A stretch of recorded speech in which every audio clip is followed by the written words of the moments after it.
And guess who came to be a special co-host this week? Zach Sage Fox. What's up, guys? Can't wait to be here. Let's talk about Israeli politics. We're going to talk about everything, so tune in only on JNS, only on The Quad.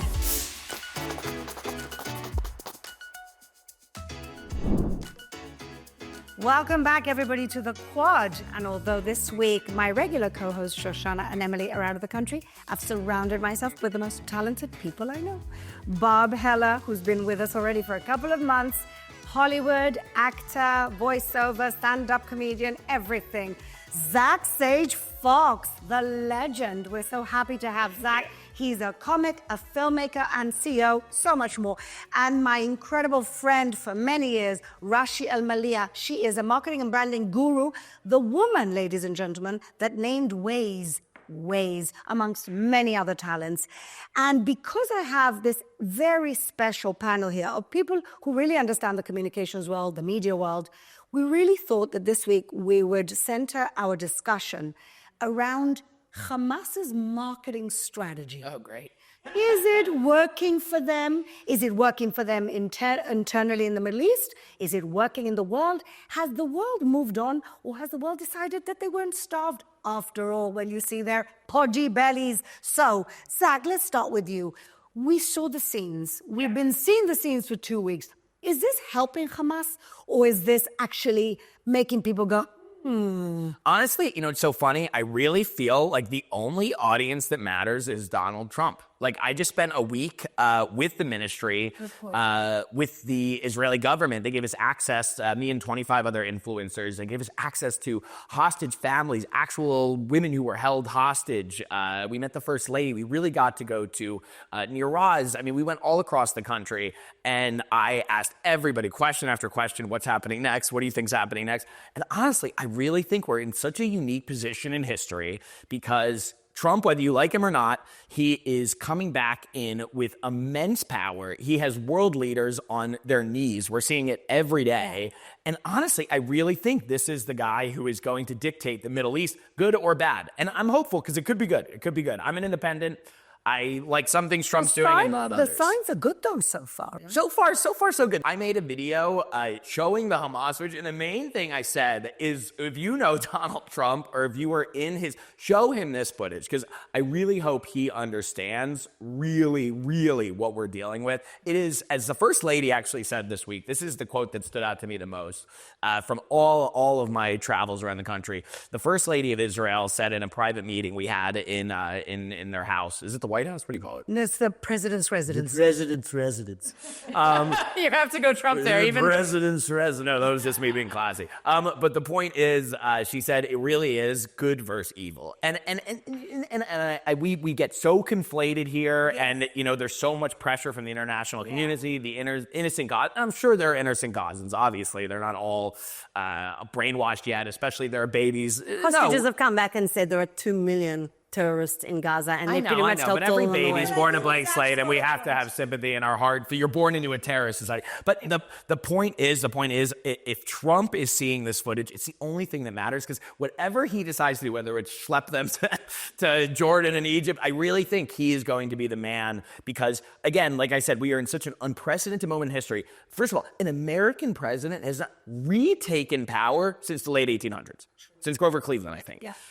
Greatest comeback in history. Yeah, greatest comeback in history. So we're in just a rare position where the man almost got shot. Like, people are looking at him for the direction. And I think whether you are the Arab countries, whether you're Israel, whether you're Hamas, I think they're just waiting to see what he says is going to happen and how he pushes. So, Washi, you made a good point earlier when we were chatting about marketing and Israel's marketing and how essentially the enemy makes it always very simple. We complicate things. So I just said good and evil. They say genocide, apartheid, and we're like explaining nuance in history as a marketing guru, specialist that you are. No, really, how do you see what's been happening with Hamas? How did you brand Hamas? How to brand Hamas? Actually, they're doing a pretty good job of branding themselves this week. So going back, I'm going to weave, apropos Trump, I'm going to weave back those two issues. How effective has this campaign been with the hostage release and all their propaganda theater, and also Trump? So I think, first of all, it has completely backfired on them. Yes. Hearing that line. Because their audience, you talked about the audience being Trump. Yeah. Hamas's audience was their own constituents, and they wanted to say, we won. That's what they meant to say. What they actually said, with the other side of their mouth, with exactly the same message, was they told every Israeli who was maybe justifying in their hearts the incredibly difficult deal that we just did, giving back the most barbaric terrorists for our hostages who we had no choice. And every Israeli has justified that somehow, knowing how awful it is. And what they basically said to every Israeli with their theater was, this ain't over. The awful, 100%. the Hamas hyenas around an emaciated Arbel made a very clear statement. Hyenas is a great word. That they are the bad and they are the good. And I think that it's not that the pendulum has switched has this message changed around the world. I think that what's happened is that people haven't suddenly decided, oh, the Jews were right all along. That hasn't happened. What they have realized is, I don't want that evil in my streets. So when they see that happening in such black and white, evil versus good in Israel, and they realize that's the same as I see the Sharia protests in London, and then they see in, where was it? In the Maya Christmas window, the big change in Australia. I'm Australian born, okay? I went back to visit. The big shift in Australia of people actually going from being at best silent, and certainly not being supportive, anti and silent, was when they were bullied by the pro-Palestinian movement to cancel the Christmas Maya window opening, which is, even for Jewish kids, a highlight of the year. It is a beautiful celebration of Christmas, and they were bullied into canceling it. When that happened, they canceled it. They canceled the opening of it, and then I went anyway just to see it, and there was no sign of Christmas. No sign. It was a window of winter sports. No sign of Christianity. And so everybody said, it's no longer about Israel. It's a war of good versus evil. But you They believe realize people that. are seeing that? Like, that is, because what evidence do you have that the tide is turning outside in a bigger way? I don't know yet. I don't know. I'll tell you why. Or are people bored of this and have moved on to other things? Because somebody told me Candace Owen is now talking about Brigitte Macron. That's what she's talking about Brigitte Macron being a man. No, the point is... She's over us? No, she's been talking about that for a long time. She over us is the rhetoric moving on. on. I hope that some of the rhetoric is moving on. However, there are many who are talking about it, and I have seen a slight change. I mean, NBC last week were horrendous with their... They called them hostages. They called the prisoners being released, the Palestinian prisoners, hostages. Right. They actually, but because of something that is super, super important, and this is something that we must do all the time, apropos your friend Piers Morgan, we must oust these pretend media, these journalists who are actually propaganda content creators, Al Jazeera and others. Honest Reporting did an incredible job of that. The theater that happened in Gaza when they were releasing the hostages, that was a full drama production, fake costumes, fake IDF uniforms. You saw their propaganda machine in full. By the way, I don't know if we've ever seen it with the drones. The drones, they had amazing steady cams. It was just a guy was on. You saw them say waving. So it was disclosed, and the emperor was naked in front of the world. And for that reason, I think that the narrative is starting to change a little bit. And I think people are starting to realize that they're not journalists and they're... I think you're giving people a lot of credit, which I always hope say... you're right. We need Yeah, I help. don't know if that's true, though. I think it's because we're doing it. I don't think that they're seeing it out of the goodness of their hearts, but I think that when we highlight it for them, they see it. So when we highlight and we say the backdrop with Keith was released, and the backdrop of his big victorious propaganda theater that they did, it was a massive sign at the back. It didn't say "Free Palestine, we've won." It didn't say that. It said something about Zionists and Nazis or something. Like Nazi Zionists won't win. And that's the narrative. It's never been about sovereignty. It's never been about them winning. It's always been about killing the Jews and Zionists not winning. And so when that happens so obviously, it is upon us, and you, please, because you have a platform I don't, to bring this to people's attention all the time, to put the flashlight on it, to show them that Al Jazeera is not a news organization. You know, it's funny. One of the ways that I was able to get a lot of the footage out, I think, which isn't shocking. Let's give context. Yeah. Zach Sage Fox went to Judea, Samaria, some Palestinian towns and villages. Are you supportive of Hamas? Yes. Yes, of course. Yes. Are most Palestinians? Yeah. Palestinian people like Hamas. I'm with the resistance. Did you see the videos they posted of what they did on October 7th? Everything. And you're okay with all that? With everything they did.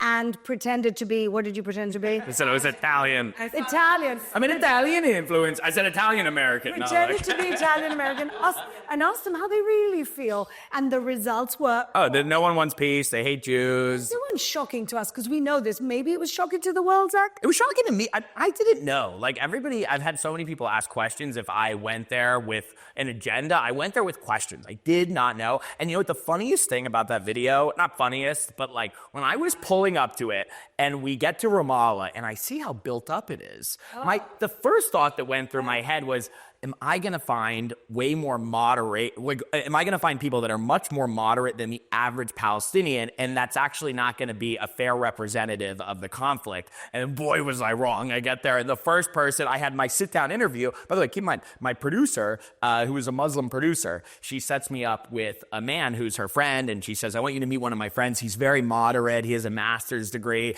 and, he speaks great English. And before we hit the streets, I think let's do a sit-down interview with him. And of course, I slowly find out he's a former terrorist arrested by the IDF 3 times who's showing me pictures on his phone. You see it on camera. Oh, look, no, the hostages are smiling. They love being held hostage. Surprised?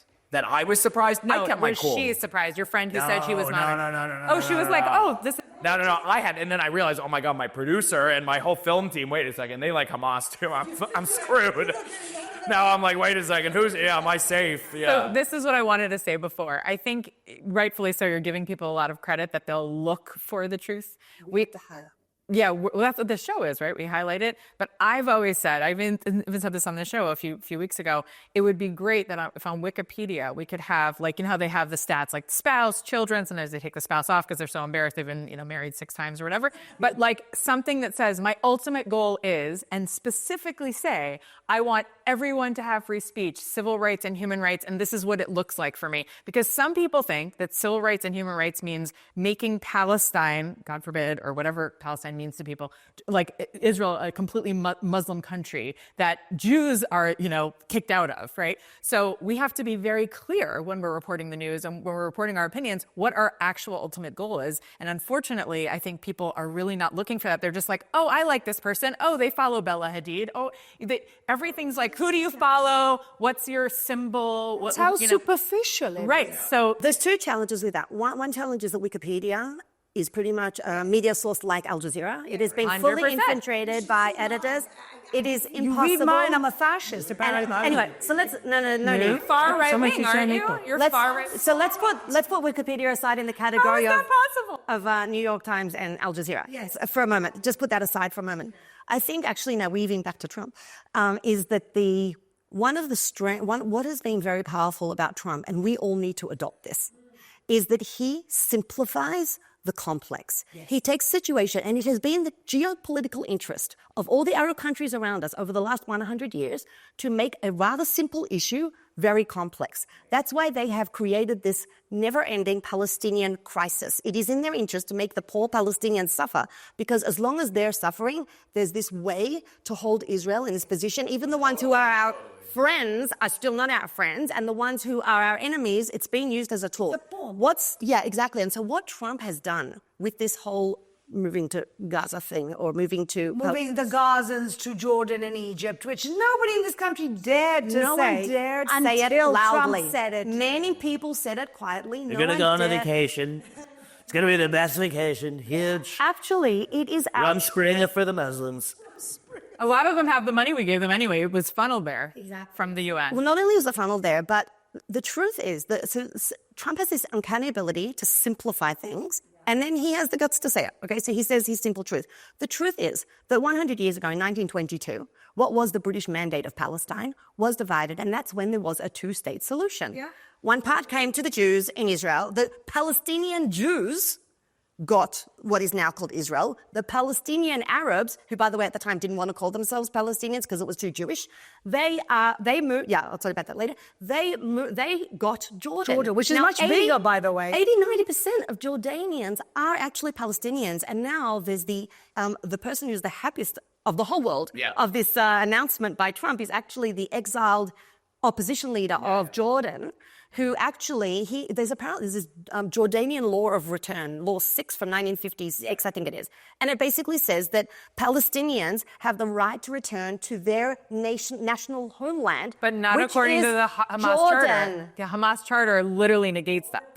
You know, it's interesting. So I think one thing I can add when we're talking about PR and propaganda. So, you know, a lot of my videos, I go and I interview these, you know, college students, the Ivy Leaguers, and, you know, I put The facts in smart front one. of them. Yeah, in interesting ways. I think the best propaganda, if I really had to simplify it, the number one thing that Hamas and their Arab allies, you know, have really been able to do is to completely whitewash the bigger problem here, which is that there are 54 Arab and Muslim countries. Yeah. And there is one tiny little Jewish state. But, right, so clearly what's happening is they are trying to genocide the one Jewish state as part of a caliphate. Not all Muslims, of course, but the ones who are radical and they want to do a caliphate. And obviously, if you're trying to conquer the entire world, they've taken most of North Africa and all of the Middle East except for Israel. And so it's literally what I say, the thorn in their paw. But what they've done that's so brilliant and why the whole Palestine movement was even created was to make it seem like, well, no, it's not David and Goliath with the Arabs and the Muslims. No, this powerful Jews with these small Palestinians who are saying, and they flipped the narrative. And when I interview these kids, the thing that I think has been most shocking to me, there's two things,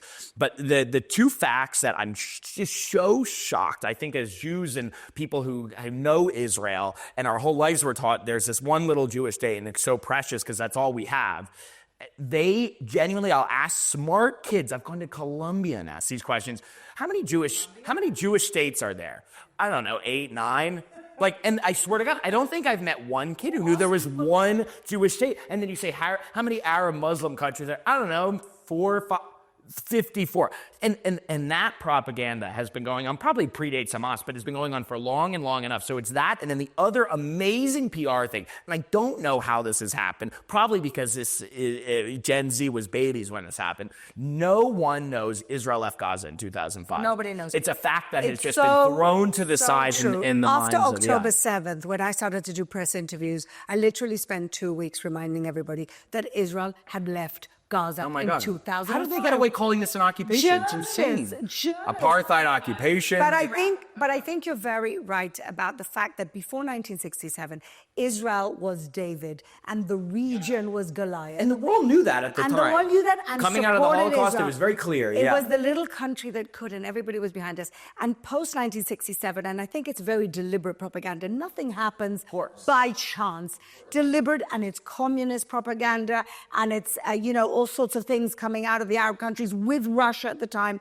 That basically they turned Israel into the Goliath and the Palestinians into David. That was the flip that happened after 1967. And by the way, it was the CARE money also, the CAIR that got into America in the early 2000s. But I just want to say one thing. Rav Benny Friedman, who, if you're watching, I love Such you. a Jewish name. Yeah, he's the best. Rav Benny circumcision. What was it? Benny circumcision. No, Rav Benny Benny Jew. Friedman. He taught me at Manhattan Jewish Experience with Rabbi Wilds in New York in 2002 when I had just come out of the Intifada here. And I also was here in 2005 praying for Gush Katif not to leave Gaza. But the whole point is, he said, when someone comes up to you and they say, you owe me $1,200, and you're like, no, I didn't. I don't even know who you are. No, you owe me $1,200, and the person keeps doing it, and then they get other people with cameras around to say, no, this guy, he owes me. Eventually, someone will say, we were talking this earlier.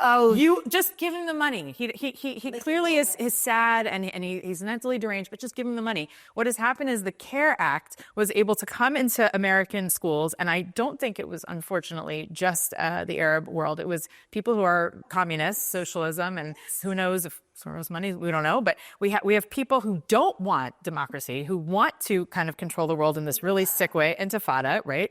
And Every time I hear Antifada, it just sounds like a Mediterranean dish.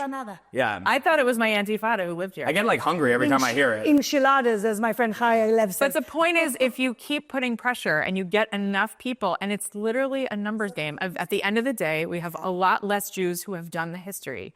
We have 20% of Jews who keep Shabbat, who actually study Torah, and then you have 80% who are these bleeding heart, mostly liberals, and I consider myself on both sides. I'm like, I love both of you guys, you know? But the problem is when we give them way too much airtime, this is what happens. But this is Trump's tactic. What's he doing now with Panama? We're going to take over the Panama Canal. Whatever concession Panama makes, it's going to be a net win for Trump. Same with Canada. And same with this. Whatever happens with getting Gazans out or not getting Gazans out, he's now done that. He's moved the needle. Well, I'm hopeful, but Trump is a wild card. I don't think we should be these people who are like, everything he does is going to be perfect and gold and magic. When is anything ever perfect? No, I know. But he's got the guts to say things that we're all only thinking.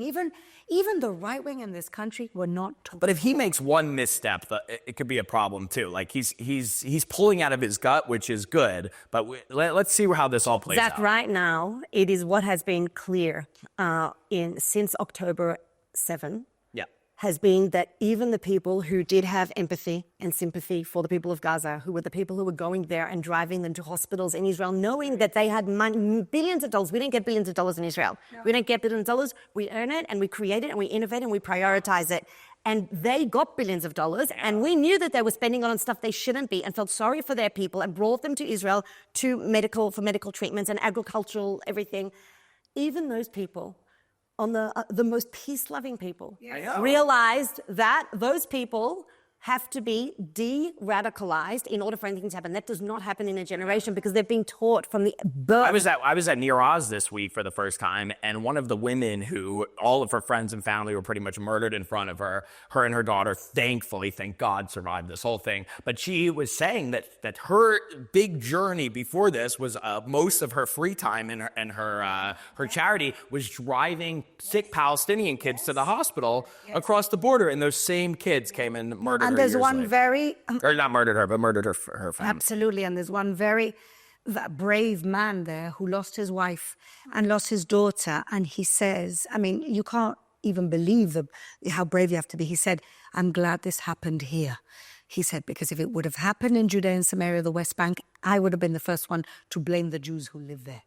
And because it happened here, we now know who these people are. And so, world, maybe you're now beginning to wake up to see who these people are when you see these Welcome to scenes. Wake the Up. Yes, The show where we drink coffee, wake up, so that you can wake up too. Okay, everyone. Well, I can't wait to see what's going to happen in this week's Scumbag of the Week with this crowd. But yes, one of our favorite segments here.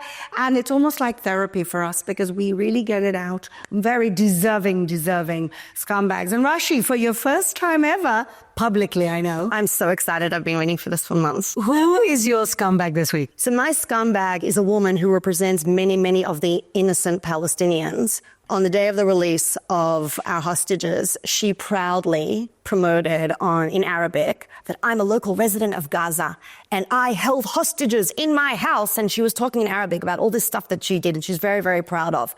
So she's currently a faceless person, a nameless person that will represent all of the innocent Palestinians, but she's not going to be nameless for long because Israel is a leading provider of facial intelligence technologies. So watch out. I hope you've written your afterlife blessings, which you deserve.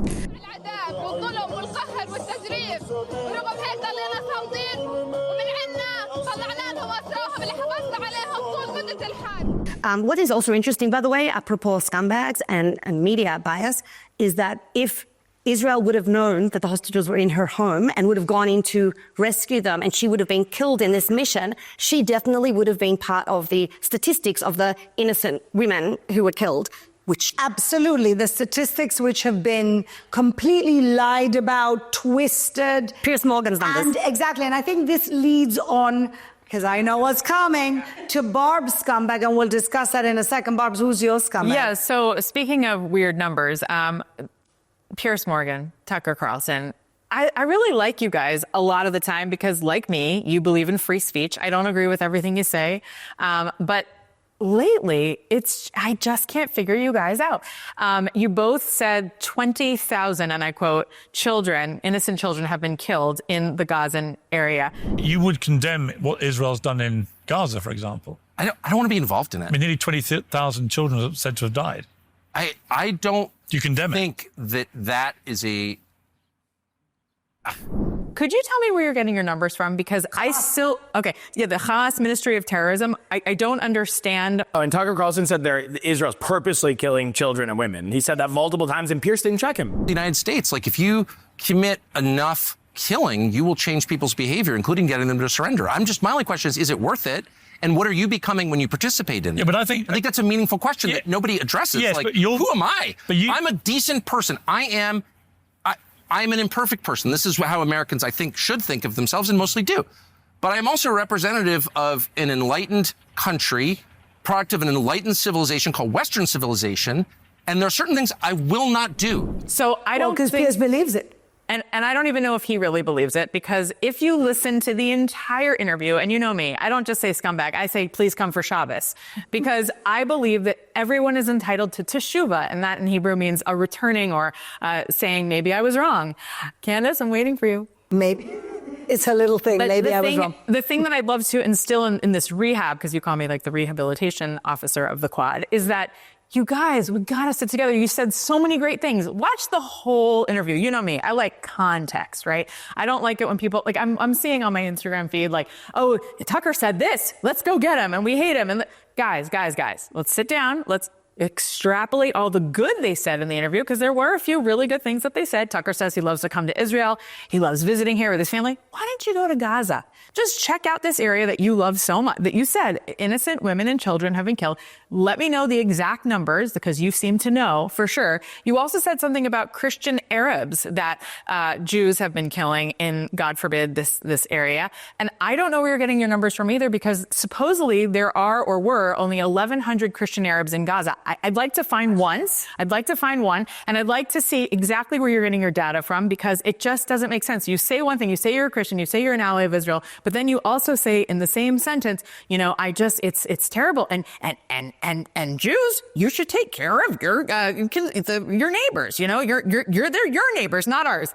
ISIS, I have a terrible thing to tell you. Maybe you're not aware of this, but you seem to be aware of a lot of things. There are already ISIS cells in America. And Lo Aleinu, God forbid we should know of this, they are working hand in hand with the people that Israel is trying to fight. Please, you said this in your interview together in Saudi Arabia, which was such an interesting backdrop, watching you guys pontificate about Israel in the middle of a place that sometimes is with us, sometimes isn't. Waiting for those Abraham Accords. But you said that we should take care of this is an Israel problem. This is not an American problem. America first. I get that. But this is not the same as Ukraine. You equated it with the Ukrainian-Russia problem. It is not. It is very, very different. And the same people that are coming for us and coming for moderate Muslims, beautiful Muslims, Christians, Druze, Hindus, atheists, and Jews in Israel are the same ones in America right now who I am scared of. And when Israel goes in and bombs these people or hurts them, and by the way, we've lost over 900 soldiers, and you're going to say that we're just being crazy with our bombing? But Barb, they're talking about numbers. The Middle East had 20% Christian Arabs, and today it has 4%. It's not because of Israel. Israel is the only country in the world where the Christian community is actually getting bigger. So they want to talk numbers. They're completely wrong on numbers. But why don't you mention Piers, who Tucker outed as a hater of Israel? Yeah, he said he hated Bibi. Look at the whole thing in context. And then people have been cutting off these things. You know what? I'm going to be a stickler on this, because I think it's important to watch the whole context and invite them for Shabbos and say, what did you mean by that when you said you hated Bibi, or you hated Israel, or you said you hated Israel for a second? Because I do think Piers he's had you on his show. He cares about some people who I just think cares about clicks and ratings. Exactly. He cares about ratings. Every thumbnail, I've been asked to go on Piers Morgan, every thumbnail of everyone. It's true. Have you seen mine? Mine are horrible. Yeah. I know. I don't think it's clicks and ratings. I think they both need to get their moral clarity, which we always talk about on this show.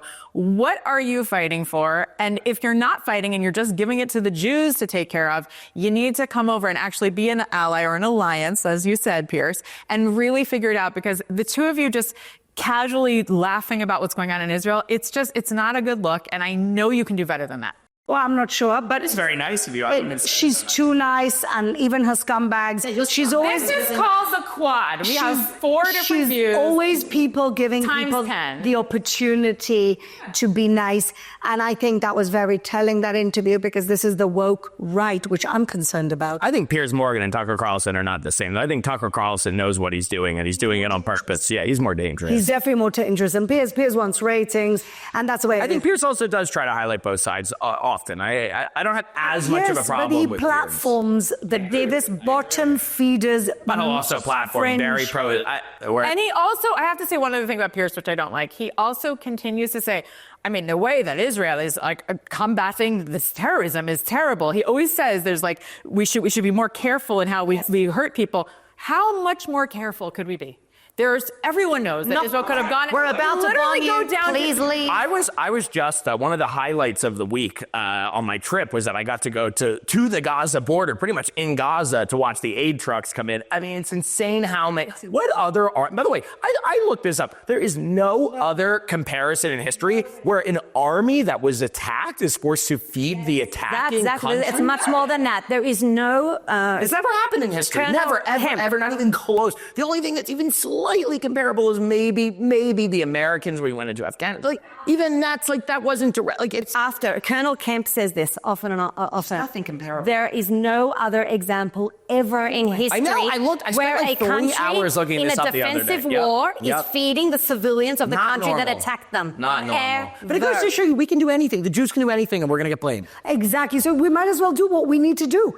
Zach, moving on to your scumbag of the week. Okay, there's so many. Exactly. Can I pick 2? Yes. I have 2 scumbags and 2 heroes, and I really can't decide. You're being greedy, Zach. You can edit out whatever you want. Okay, so I would say, first scumbag, I think we have to say, I'm not going to equate this to all of the Palestinians because we only saw thousands, but the Palestinians who surrounded these women, these old men, I don't know another comparison to say but zombies. I really, like, it is, if you look at these pictures, they are harrowing, and they will go down in the history books. Men scrounging around with their children on top, and it's shoving phones. I think we can't not talk about the stuff. First of all, they all have internet, they all have battery, but they are shoving to get a picture of it. Not only are they cheering death to the Jews, death to these women, kicking, screaming them, trying to scream and spit at this old man, attack him, but they are taking photographs. They want memories of this forever. They feel like they're witnessing.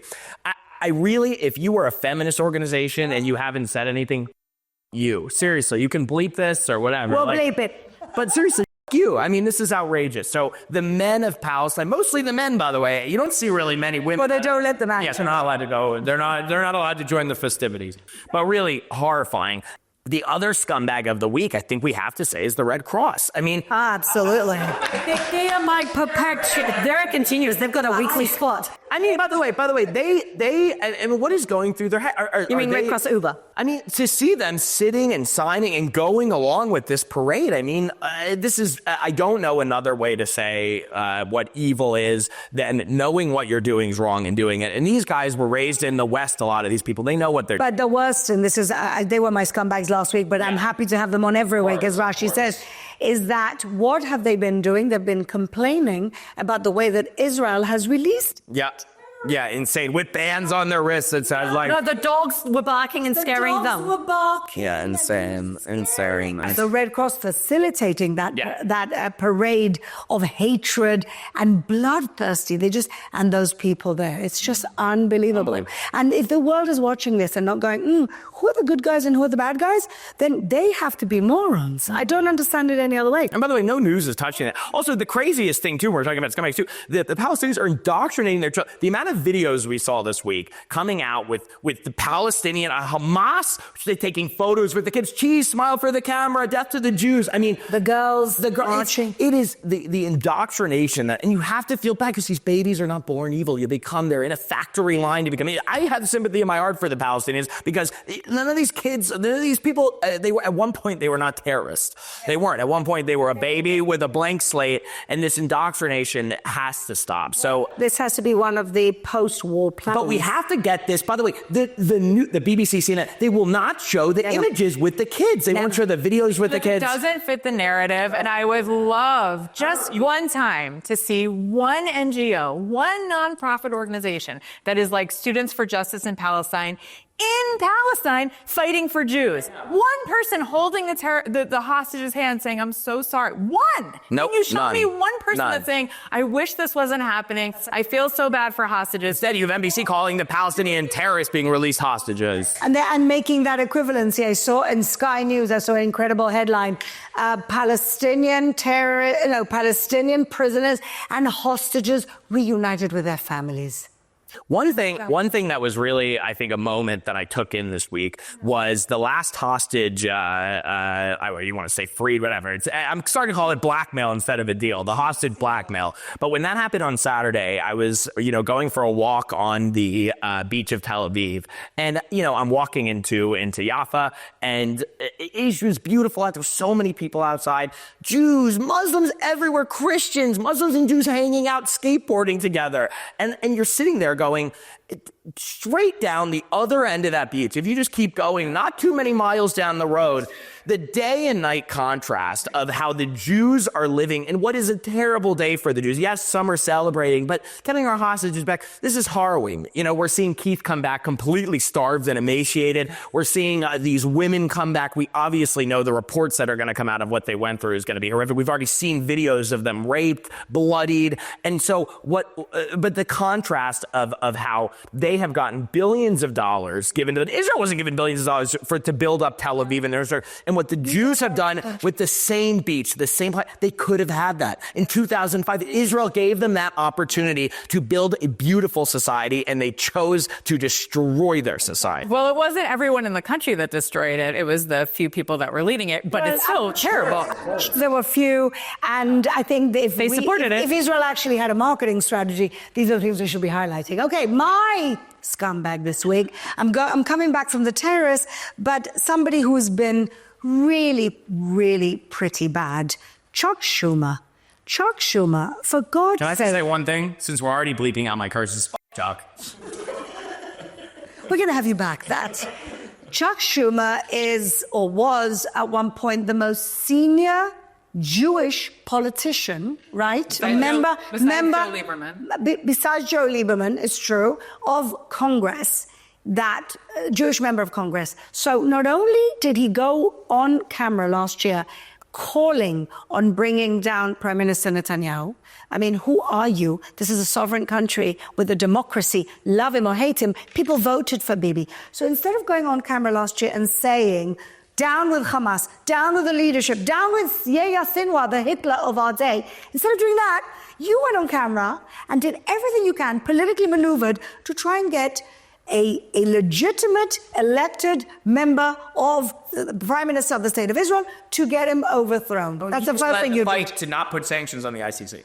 Exactly. So what I'm getting to is that Chuck Schumer, wait, it gets better.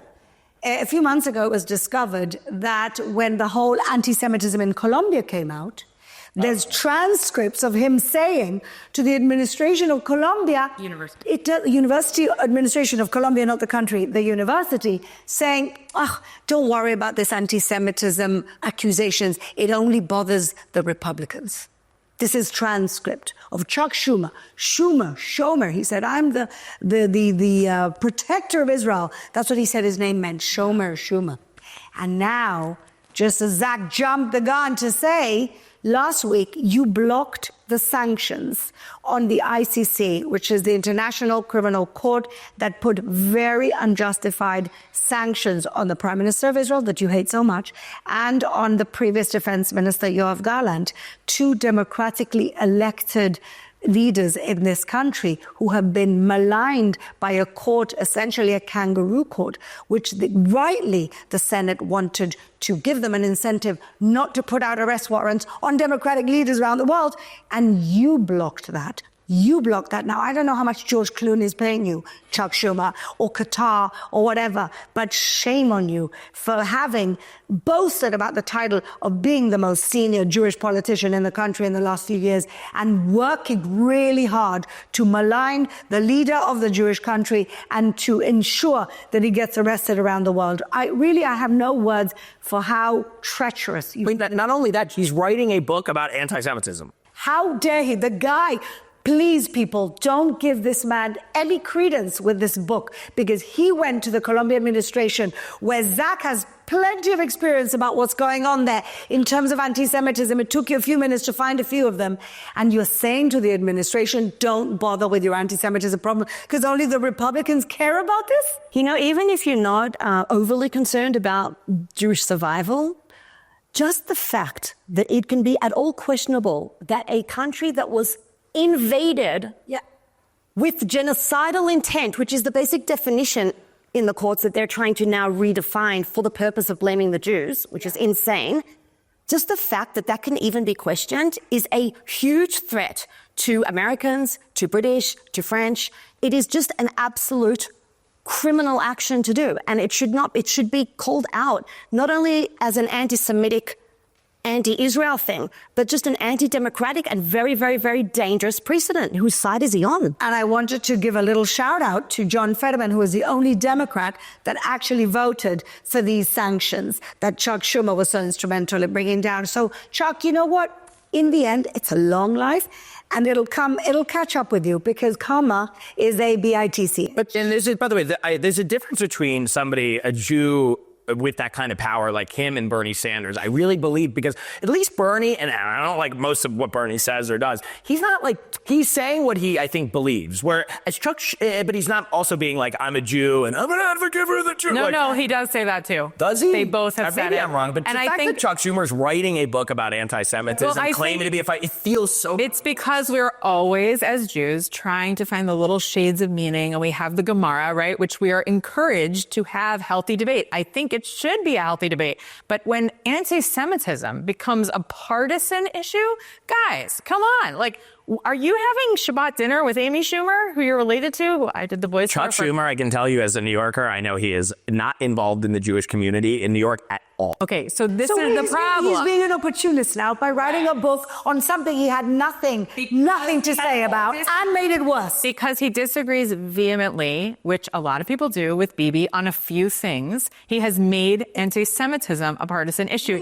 which it should not be. We are not the 51st American state. Right. Neither are we a dictatorship. We are a democracy. So what he's doing is he's infringing on our sovereignty. Because he can't believe that liberals in this country, meaning Israel, would actually want to willingly vote for Bibi, because even if they have liberal values and a lot of things, they take their lives seriously. And in the wake of what's going on right now, we couldn't change a leader. And I am not the first fan of Bibi. It's like I have things that I'm critical of. That's not the point, Barb. The point is we elected. This country made its choice. He can't believe that we did that. That's what I'm saying. I don't care what he believes. The point is that instead of spending his time and energy bringing down a brutal, genocidal, Islamic, jihadist dictatorship in Gaza, he's picking on the democratically elected leader of a democratic country. He just sees everything as Republican, Democrat, and he's just constantly trying to shift of where his party is and how he can position himself regardless. And he's feeding that machine, which is what we have to get rid of.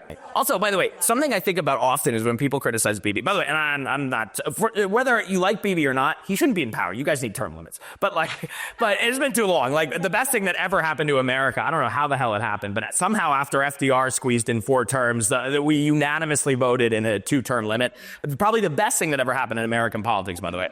But it's something I try to remind people of, whether you like Bibi or you hate him, but especially for the anti-Bibi people in America, he is the most liberal leader in the entire Middle East. He just is. So yes, you can call him the most conservative. What other Arab leader would be in the same room as a gay person? Like, there's just nothing even, like, he is conservative by the Western lens. He is not, but he is the most liberal, tolerant leader in the entire world. Well, there you go with the double standards and hypocrisy that theater of pride in Israel, which is part of why it is defined as anti-Semitism. Okay, that's Scumbag of the Week, people.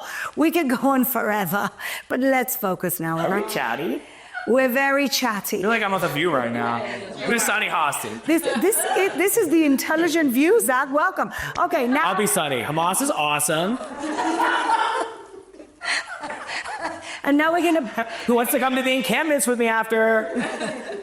Now... Only if you're of color. Now we're going to go into Heroes of the Week. And there's, thank God, with all the scumbags that we have, and there are plenty, there's also many, many wonderful heroes. Roshi, who's your hero this week?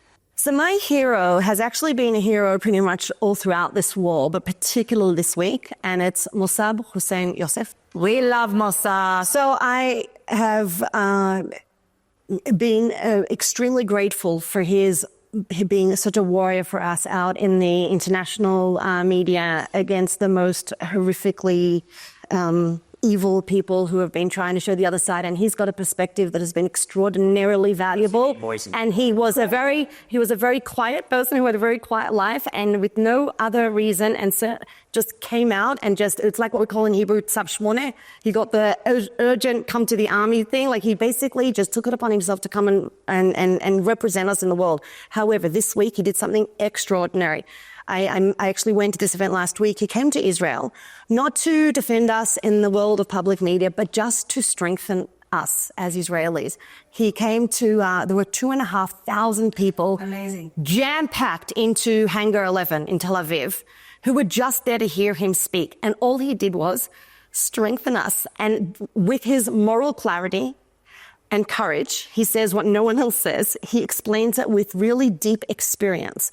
And he gave us the confidence that a lot of us, it's so difficult when you feel like the world's against you. And just to hear that, it was like a very, very powerful therapeutic session.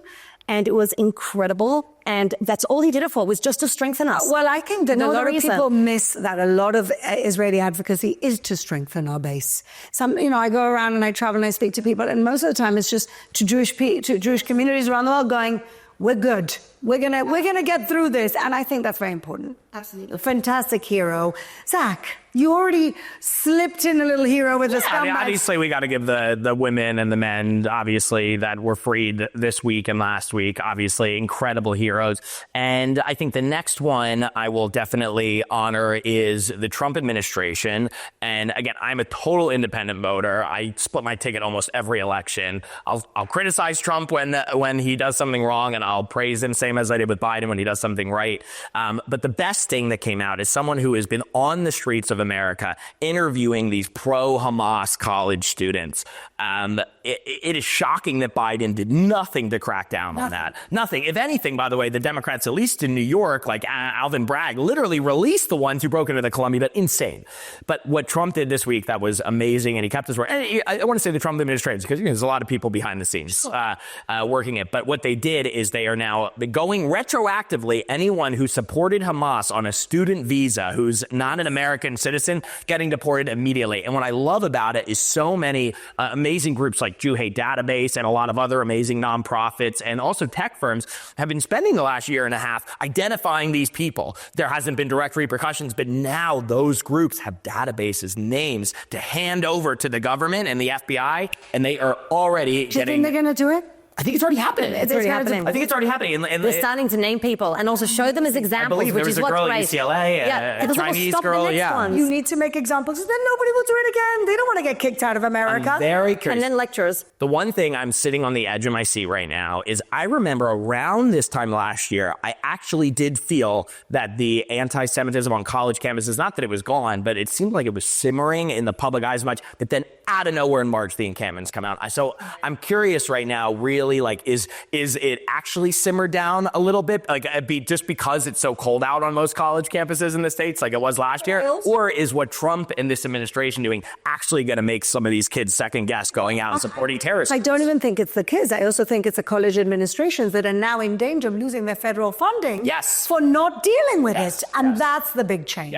But did that happen officially yet? Is that one? The college funding? Yes, that was the first thing he started. He did. Okay, yes, he says. It's I just amazing. want to add to yours because I think it was a great, whether you love Trump or you hate Trump, I'm also an independent. I don't love everything that he does or says, and I'm proud to admit that. But what a week he had. I mean, I wrote some of these things down, so I couldn't remember all of them. I was like, holy crap, that too? Oh my God. And Dr. Shayla Nazarian, I love watching your post because I'm like, wow, that's awesome. Oh my God, thank you. So thank you. So he opened the JFK, RFK, and MLK files. It's weird that they all end with K, but I'm so grateful for that because as someone who knows RFK Jr., as a boy watching your father get killed and not, God forbid, in the same room and not knowing what happened and interviewing the Palestinian who supposedly did it, this is like this is a game changer. And he said he was going to do, No, the Sirhan stuff, but the FBI was on the other side, 8 shots in the front. Anyway, this is like history is literally changed. And he said he was going to do it the first week. And everything that I believe he said he was going to do, check Well, that's the thing about Trump. He actually does what he says he's going to do. He's a man of action. He might not say the right thing all the time, but he does really well in action. He deployed troops to the border. He ended DEI in the government, which was a $1 billion fiasco. I am all for affirmative action and making sure everyone gets a chance, but come on. By the way, also the biggest source of Jew hate in America, I'm saying this country, is DEI. It was everything, yeah. He established DOGE, which I can't wait to see, DOGE, ended weaponization of intelligence, withdrew from the Paris Agreement because, Greta Thunberg, I'm coming for you. Let's all mandate for everyone in the world to keep Shabbat one day, just emergency workers. I'm telling you, if we all could do one Shabbat, just one. Come to your Shabbat. Christians, Jews, Druze, Hindus, Muslims, everybody, let's just agree on you guys do Friday, we'll do Saturday, the Sunday people, but one weekend where everybody, I'm getting upset, I'm getting all worked out, okay? Everybody keeps one Shabbat and forget about the Paris Agreement, okay? I'm getting a little Hail Jacobs over here, okay, Sebastian. But I mean it, one Shabbat where everyone shuts their freaking phones down. And they literally, and except for the emergency workers, keep the hospitals going, that's fine. Not the ones in Gaza, the real ones, okay? And make sure everybody gets offline for 24 hours and hang out with your family, okay? And then you can take the Paris agreements and shove it up the pooper. Okay, also, ended catch and release. This is my 6th show. I know I look like Ellen. Love gay rights, but I don't know. Okay, I'm very single. Closed our border in the U.S., banning gender transition drugs and procedures for children, which I also, after having interviewed a bunch of people who have had horrible ramifications from those. I don't care who you love. Love is love. That's great. But this is huge. We followed in the UK's footsteps. We finally got rid of this because these poor little kids were suffering and they had to be affirmed no matter what, even if they were suffering, and nobody was reporting it. And it really pisses me off. Turned on the water in California. He turned the water back on. Thank you. Gavin couldn't do the job. Karen Bass failed. But you had a meeting like your 3rd day in office. I love you for that because I'm a California resident. And then declared January 27th, National Day of Liberation of Auschwitz. I mean, what a week. And he stopped the $50 million of condoms to Gaza. Oh, yes, which people still don't believe that was true. What a story. They still don't think that's true. Bob, thank you so much for reinforcing. Sorry. But let's move on to your actual hero. I mean, I have so many heroes, but and I loved echoing yours, so thank you, Zach, for that. Josh Hawley, I feel like your last name should be Holy. I love listening to you. When I think about the corruption in our Senate, and then I hear you speak, I'm going to start crying. You give me so much hope. Nick Freitas also, but I'm going to do one hero. Josh Hawley, you called out the corruption in the FBI. Watching you speak with Cash, do you think the FBI should pressure the biggest corporations in the world, I wrote it down, to censor the speech of the everyday American citizen? I mean, I've been waiting for that. Do you know how many times I was shadow banned on Instagram and Meta? It was so frustrating just for reposting the truth. And I am so grateful for that because we need that everywhere. We need to be looking at things and looking at truth versus propaganda and Pallywood. And so thank you so much. Also with medical, we should all have the freedom to choose whatever we want to do medically. And there should be freedom of speech to talk about whatever it is. People are calling it conspiracy theories to talk about different things that actually work for our bodies. And thank you. Thank you for that. Also, 4 months ago, I just want to bring up this one little thing. You specifically called out Maya Berry, who is the executive director of the Arab American Institute, about anti-Israel protesters and rhetoric. And using the word intifada and just saying, yeah, intifada just means shaking things up a bit. Thank you for calling her out. I've been wanting to say that. I finally have a platform to do it. I love you. I love everything that you've been talking about. He's been great, actually. He's a really good guy. Loves him. He's also cute, which... Josh, if he's single. Yeah, so no, my mom's single. He's also not Jewish, so Yeah. Anyway. Josh Howley. But he stepped out every day. Josh Howley is a very, very worthy hero. I'm howling for Howley. So my hero, I don't know his name, but I'm sure it will be coming out. There was a conference in Harvard in Kennedy School, which I was at for a little bit. And it was all about, I think it was a European Union organized or European organized. And it was about the Middle East. And there was absolutely no Israel representation, or, no representation that would actually talk about Israel in a positive light.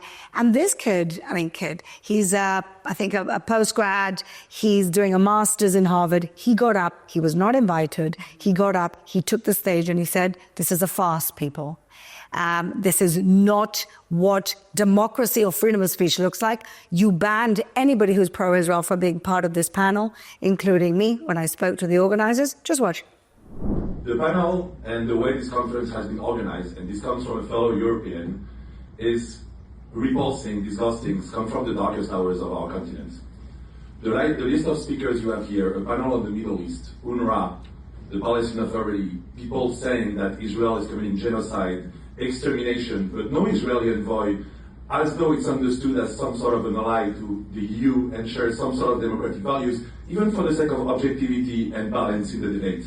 The reason you don't have it is because when we did engage with some of the panel organizers, whom I won't name, we were told it would be outside of the scope. My biggest surprise here is when I asked my Israeli peers about the reason for that.